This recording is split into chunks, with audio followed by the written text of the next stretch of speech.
Well, hey now, everybody. It's the Rob from 106.1 KISS FM. Here with my tag team partner in podcasting from WKDQ. Don't go messing with a country boy, Travis Sams. Good morning, Travis. Good morning, Rob. How you doing today? I'm good, thanks. And, of course, we're bringing it all together for you on 103gbfrocks.com. So it's a town square family affair, I feel like. It is. Nice to have you here today. It's always good to be on here. I am really excited for a few reasons. Number one, I really want your opinion on a hot button issue on Post to Post here lately. We've had some stuff going down, especially yesterday, which, by the way, Jerry has not been kicked off of Post to Post. Not yet, at least, right? No. I can't believe some of the stuff he's been saying here lately, though. So I wanted to get that, but I also wanted to know, first of all, again, great shirt you got there. Oh, yeah. No, I love, you got to. Bam. That is beautiful. It really is. And, you know, it was like $10 at Meijer. You told me that before. Yeah. If I knew it was still in stock, like, because you got that a while ago. Yeah. I'd run there after work and get it. They might still have it. I don't know. I At least doubt it. online, maybe. Well, either way, thank you for being here. How are things going? Are you still doing New Focus? I am. Yes. I'm the majority owner of New Focus now.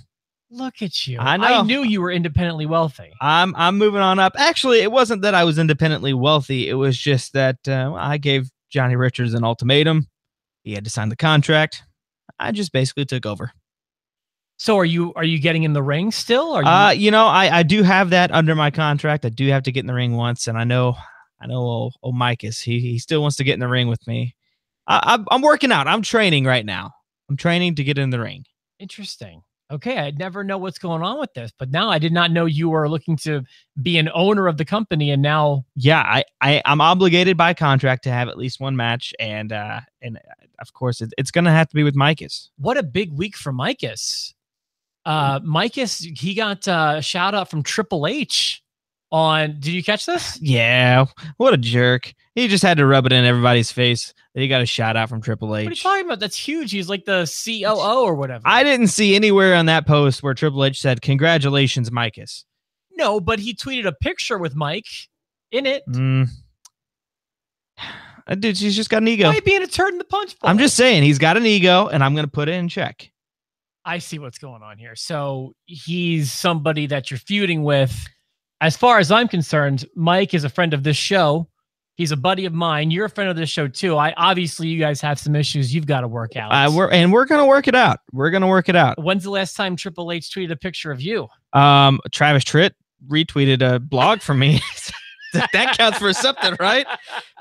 Okay, touche. All right, so it's hard to say. So if Mike's watching, congratulations. That's pretty cool. Well, the article was something about just some trainees going to... Yeah, he was down at the Performance Center. Was he back? Because I know Mike was there the one time before we talked to him. Well, actually, I think that post was from that time. Okay.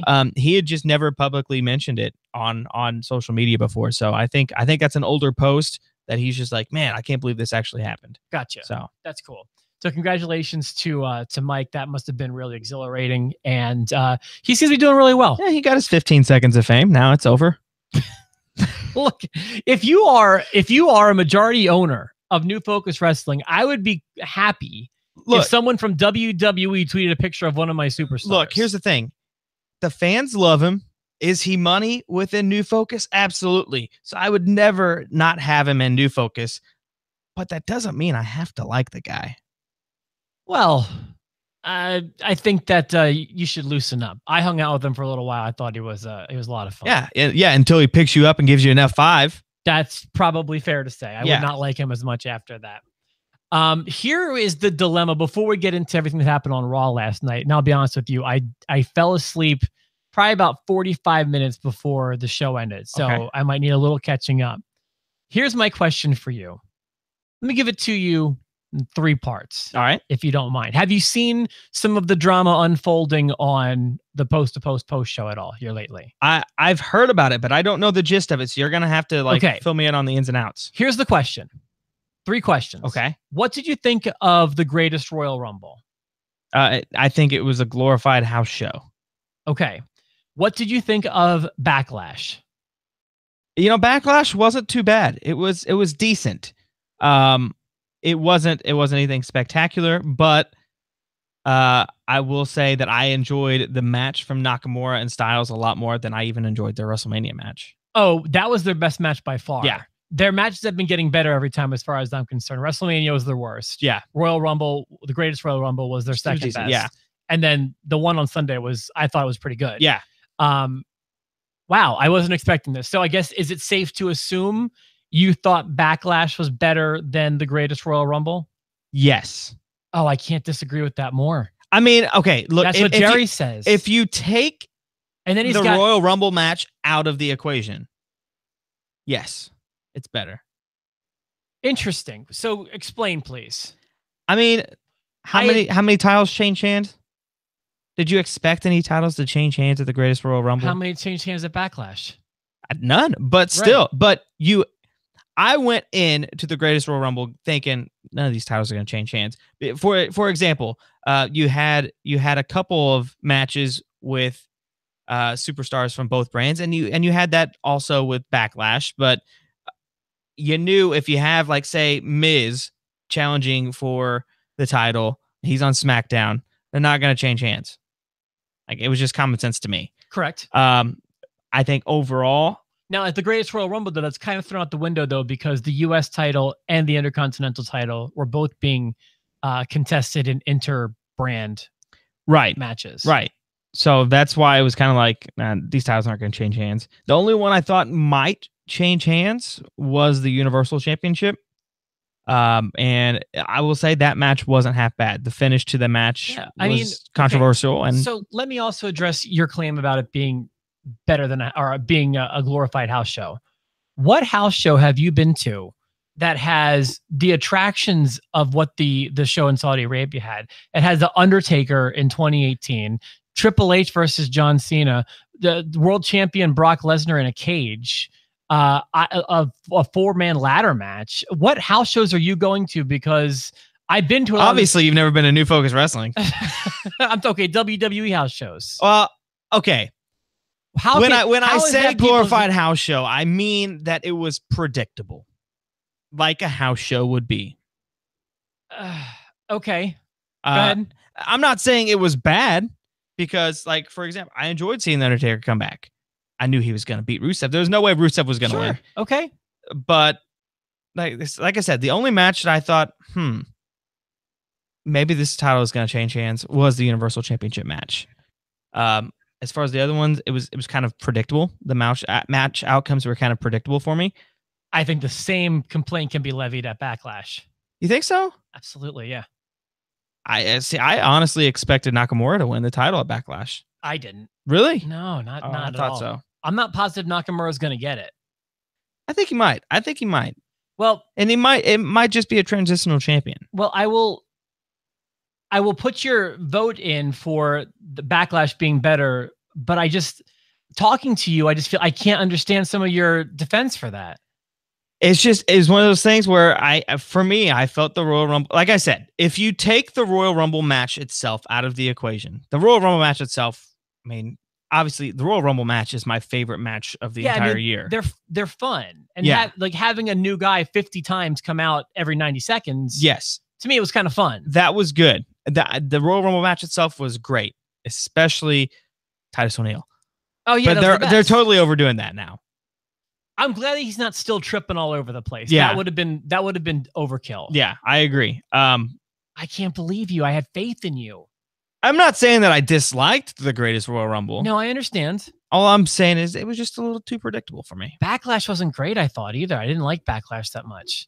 Look, that first match was money. Rollins and Miz was great. Rollins and Miz was awesome. But I just can't.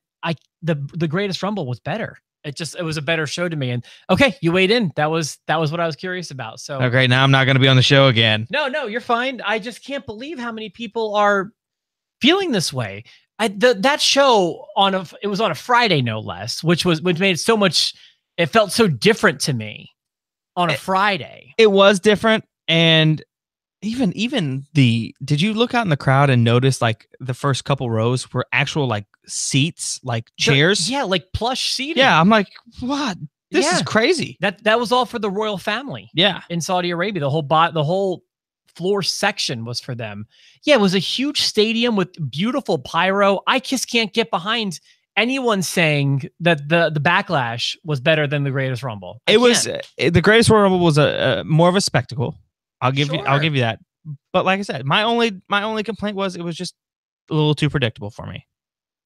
And again, just like I just feel like Backlash was even more predictable, but okay, that's fine. So I just wanted to get your weigh in on that, and I just can't believe it. I'm sorry, Rob. I'm sorry I let you down. Let's chat about Raw. Okay. Raw is really... See, I feel like WWE's been in kind of for the last several weeks, they've had 3 pay-per-views in the course of 1 month. Yeah. WrestleMania was April 8th. Today is May 8th. They've had WrestleMania. They've had the Greatest Royal Rumble. They've had Backlash. That's a very busy schedule. I'm kind of liking the fact that we're not going to get another big show until 6 weeks. Yeah, I'm more than okay with that. It gives us time to build storylines and to create something that we're going to want to see a lot more. I'm a once a month kind of guy. I'm a traditionalist. Yeah. The Attitude Era to me is a very good thing to look back to on how to do things. So right. 12 a year I like. And if you want to throw some network exclusives in there, say a Greatest Rumble, or say, like, remember they used to do like the Beast in the East kind of thing? Yeah, things like that are great. I think that's a great way to do it because those are not on a Sunday and they feel different than a pay-per-view to me. Right. So I feel like between Backlash and the Greatest Rumble, which were 9 days apart, you had nothing happening. Yeah, it was pretty dull. I mean, no titles change hands really on either. You had the Raw title at the Greatest Rumble, but that was a tournament final. Yeah. And I think with that, it left a lot of things open. Like the whole Bobby Lashley. That's one of the things I really want to talk about is Bobby Lashley. You know, I have a note about this, but let's see. You want to start with Bobby? I do want to talk about Bobby Lashley. Let's start with him. Was that interview not super awkward? That's exactly what I had an intimate moment with Bobby Lashley. Yeah, I'm like, what? Okay, so you had 3 sisters. By the way, what are you going to do in the WWE? That's what I would like to know. I agree with you. It was so uncomfortable. Yeah. Like those sit down intimate interviews, like, okay, those are meant for like big things. Like when Mick Foley did it with Jim Ross, or, you know, remember when Triple H became the Game? Yeah. It was like those are how you do those. Right. But not to say you love your sister. Yeah. Like, okay, you love your sisters. Cool. You know, Mr. T loves his mama. I mean, we get it. But I wanted to know what was his purpose in the WWE? Like, I didn't really hear why did he want to come back? What's his goals? Like, those are the things that we want to know. All I took away from that interview was that he loves his sister. Yeah. And then he had to say, before Renee was about to wrap it up, hey, Renee, wait, slow your roll, Renee. My sisters, I love you.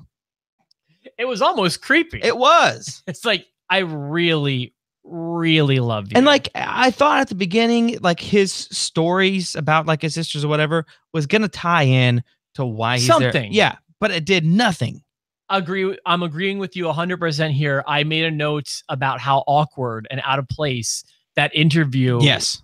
It was Renee, right? Renee. Yeah. And I always want to call him Apollo, Bobby Lashley. So weird. And there's so many obvious questions, like you mentioned, that they missed. Why are you back? What have you been doing? Right. What are your goals here? Like, there are so many obvious places they could have taken that. And it was just, I love my sisters. Yeah. He loves his sisters. What else happened last night? Okay, here's a good thing. Remember when we were building from the Rumble to Elimination Chamber, and it seemed like every segment of every show was focused on who was going to be in that chamber, when they were going to come out. It was just, everything was about that one match. Yeah. We're spending a lot of time dedicated to who's going to be in these ladder matches. Yes. That's fine. I'm glad it's not the whole sole focus of the show. Yeah, I mean, you have those guys, and a lot of those were the backstage segments, which I'm cool with. But you have those guys that are all fighting for that because, I mean, it is a big deal. It is a big deal. Did I catch it right? Are these 8-person ladder matches? You know, I didn't hear. I would assume they would have to be 4 from each brand. Oh yeah, that's right. Because they're mixing it up. They're mixing it up. Yeah. But Aren't they normally 6? You could do 3 from each brand. I think they've done 8 before. Have they? Yeah. That feels like too many. I don't know. I mean, I think it'd be all right. I'm happy that they're doing it with both brands rather than just like SmackDown like they did last year.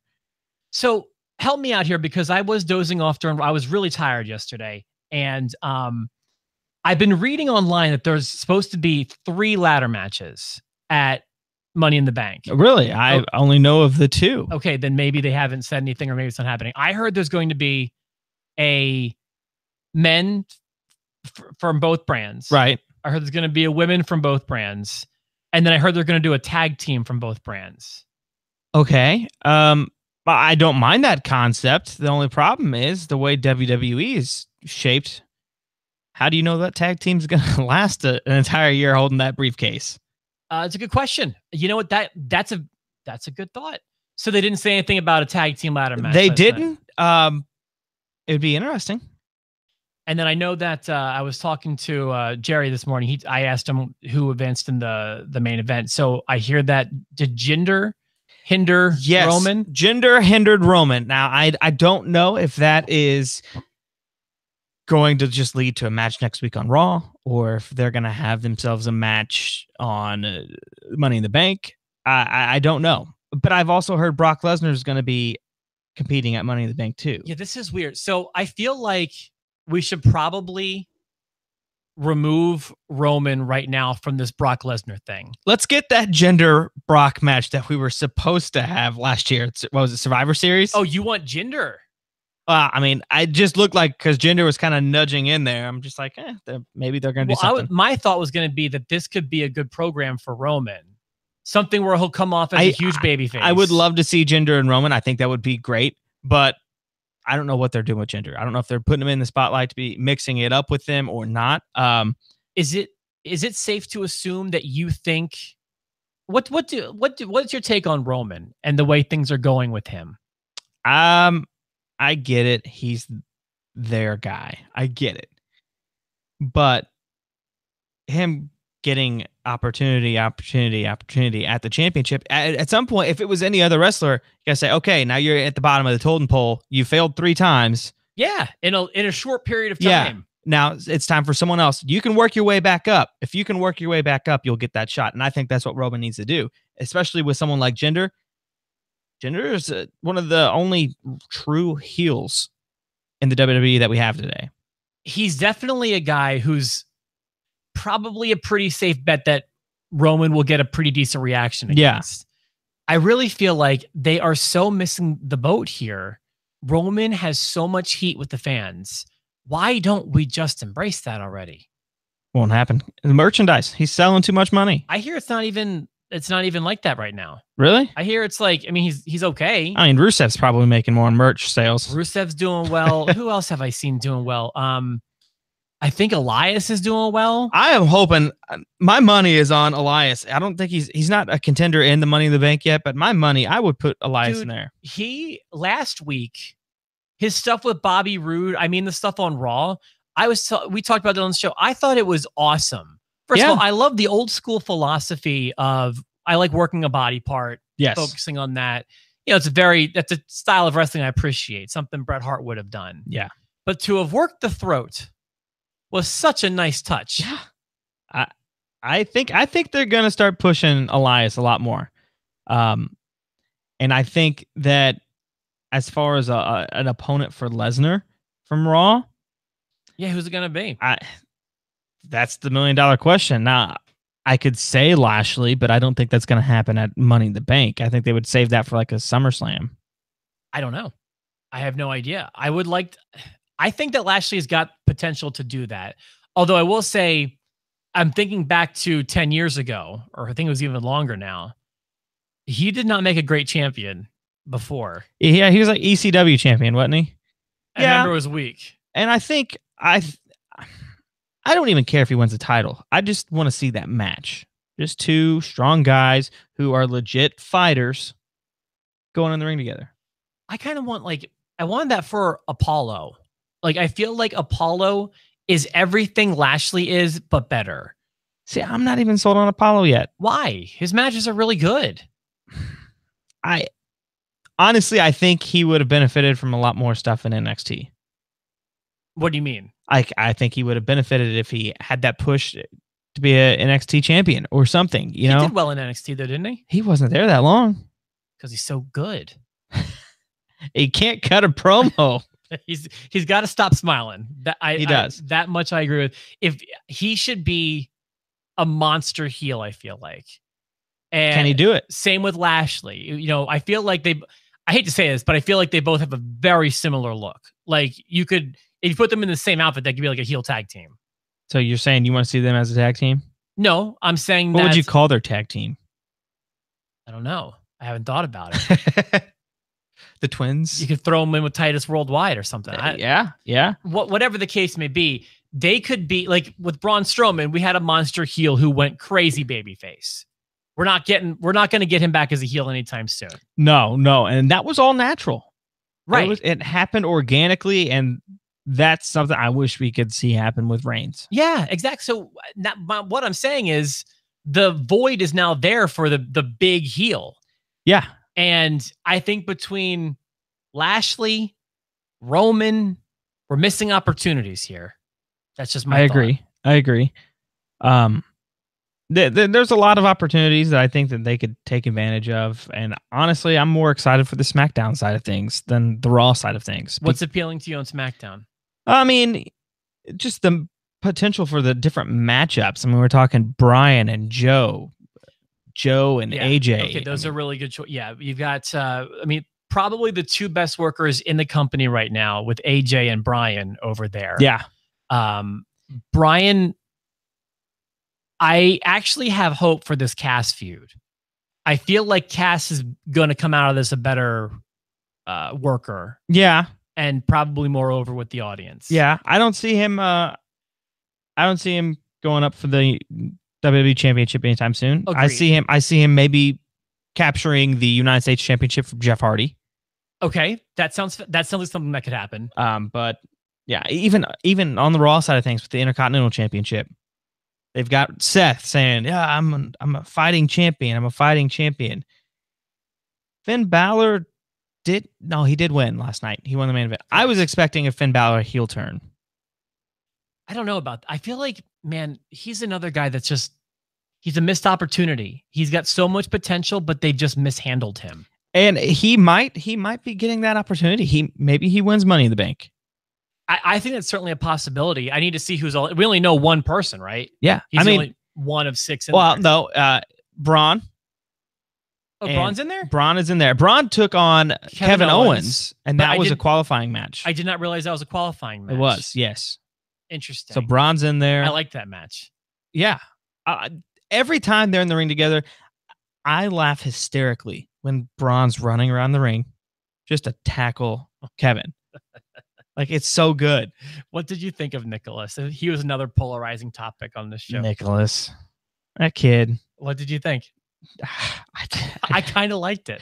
I mean, it's humorous, yes, but I still think they had a missed opportunity with James Ellsworth being in there as Braun's tag team partner. They could have had the same thing happen. So for weeks leading up on this show, I was saying the right thing for them to do is not have a partner for Braun, let him win single-handedly. This is essentially what they did. And they could have done that with Ellsworth too, and he wouldn't have had to drop the straps. I agree that Ellsworth would have been a really good partner. Just the picture alone of them, just the graphic. Yeah. Of them, for a future pay-per-view match. Like, just, it would look hysterical. Yeah. And I did like the Monday After Raw where Braun's like, we're going to have to forfeit the titles. Apparently, Nicholas has some scheduling conflicts. I thought it was perfect. I don't know. I liked Nicholas. It was humorous looking back on it, but in the moment I was just like, what are they doing? I'm trying to think if there's anything else we should hit from Raw last night. Women's Ember they've got Moon Ember Moon. I'm so happy. Yeah. Now, do you think is Sasha Banks now out? I would put money on them having maybe like a fatal 4-way for both men and women. Something like a last chance qualifier. I agree. Something like that feels like it will happen. Yeah. I mean, especially with Elias. I think Elias will get in and Kevin Owens. I feel like Kevin Owens has to get in that match. Yeah, for sure. But the women, if I'm looking at the scope of the women's division right now and the potential for a Money in the Bank winner, Ember Moon's up there. Absolutely. Yeah, I think so too. She's fantastic. Yeah. So, okay. What about anything else? Should we mention? I mean, I took some notes, but there's nothing real. Like, I saw that Mojo fought Seth. Mojo had actually a decent promo coming out fighting Seth. Was Mojo?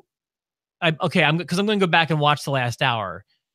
Is Mojo on Raw? Did I miss that? Yeah. Okay. He's on he and Ryder both.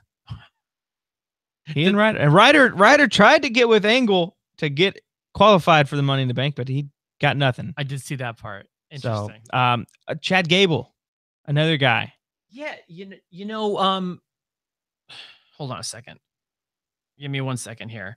That match I thought he's got a pretty solid feud on his hands. He does. With Jinder. He does. And the thing I was expecting when Jinder attacked him after the match, that kept going on. I somewhat expected Jason Jordan to return. I hear that he's coming back sometime soon. I did too. Is that a smart decision to reunite them? I'm not saying they have to be reunited. Oh, you want the feud? I want the feud. That's a good. See, now you're thinking. I see why you're making that big new Focus money. Yeah. Oh yeah. Yeah. That's money. I mean, both of those guys. And honestly, I think that would establish him coming back more as a heel because let's face it, he already had the heel characteristics before he left. It's a shame we never got the payoff that they intended because my understanding was Seth Rollins was going to be his partner at WrestleMania or his opponent. His opponent at Mania. Yeah. And that I thought that had potential. Oh, absolutely. But absolutely. Kind of wrap that one up. Interesting. I bet you will see him before Money in the Bank. I wouldn't be surprised. So I wouldn't be surprised at Travis, it's always nice having you in here. Thank you. Please send my regards to Mike. I'll do my best to send those regards to him. It's always nice having you in here. You heard, I did not realize we had the majority owner of New Focus Wrestling in the room with us. So I feel big things are coming. When's the next New Focus show? They're usually every Saturday. Every Saturday? Yeah. Coliseum? No, over at the Salvation Army on Fulton Avenue. Cool. So we're in the process of getting some big things rolling, maybe some repackaging. I imagine with you in charge, things are going to be looking good here. Absolutely. Well, thanks for coming by. And of course, we'll have another episode tomorrow after SmackDown here on Post to Post.